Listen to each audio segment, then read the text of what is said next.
আপনার ভিডিওতে কিভাবে মুন ইফেক্ট অ্যাড করবেন অ্যান্ড আপনি কিভাবে আপনার ভিডিওতে বার্ডস ফ্লাইং অ্যাড করবেন। সো ভিডিওটা লাস্ট পর্যন্ত দেখবেন এবং আমাদের যে অ্যাপ্লিকেশনটার প্রয়োজন পড়বে সেটা হচ্ছে ক্যাপকাট। আপনাদের মধ্যে যারা ক্যাপকাট ডাউনলোড করেনি তারা যদি ইচ্ছুক থাকে তাহলে অবশ্যই ক্যাপকাট ডাউনলোড করবেন। এর আগে একটা ভিডিও আপলোড করেছিলাম যেখানে আমি বলেছিলাম ক্যাপকাট কীভাবে ডাউনলোড করবেন, তো সেখান থেকে আপনারা দেখে ক্যাপকাট ডাউনলোড করতে পারেন।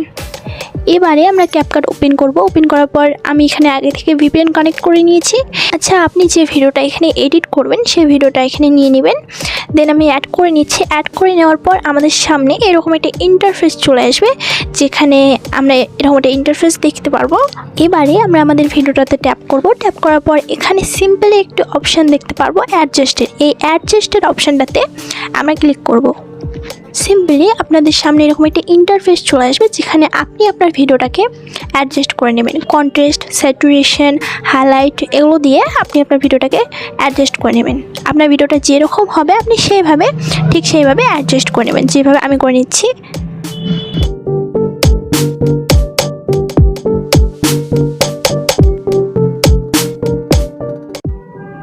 লাস্টে আমরা একটা অপশান দেখতে পারবো, সেখানে আপনি +12 অথবা +11 করে দেবেন অথবা তার থেকেও বেশি করে দিতে পারেন।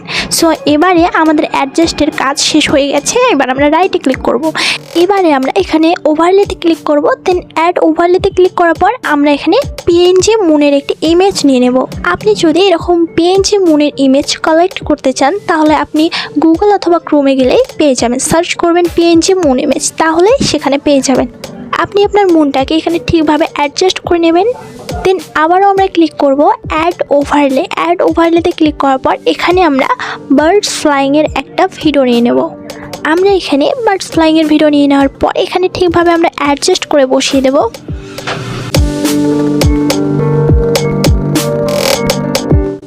দেন আমরা নিচের দিকে দেখতে পারবো একটা অপশান রয়েছে মাস্ক। এই মাস্কের অপশানে ক্লিক করার পর এখানে আমরা একটা অপশান দেখতে পারবো স্পিড। এখানে আমরা ক্লিক করব। আপনি এই তীর চিহ্নটাকে বেশি নিচে নামাবেন না। দেন আমরা এখানে রাইটে ক্লিক করব। এখানে আমরা একটা অপশান দেখতে পারবো স্প্লাইস। এই স্প্লাইস অপশানেতে আমরা ক্লিক করব। ক্লিক করার পর এখানে আমরা স্লাইডে ক্লিক করব। স্লাইডে ক্লিক করার পর আমাদের ভিডিওটা হবে এরকম দেখতে। দেন স্লাইডে ক্লিক করার পর আমরা এখানে রাইটে ক্লিক করব। এখন আমাদের ভিডিওটা প্রায় এডিট হয়ে গেছে। এবার আমরা একটা এখানে মিউজিক অ্যাড করব।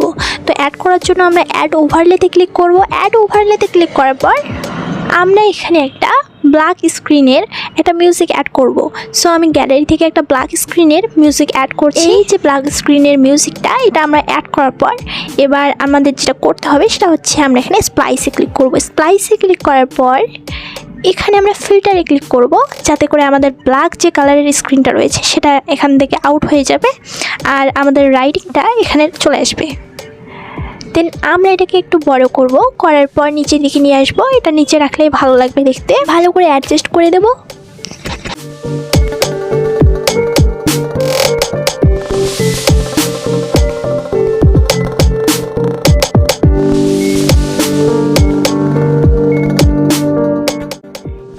এইভাবে আপনি আপনার ভিডিও এডিটিং করতে পারেন। সো আজকের ভিডিওটা এ পর্যন্তই।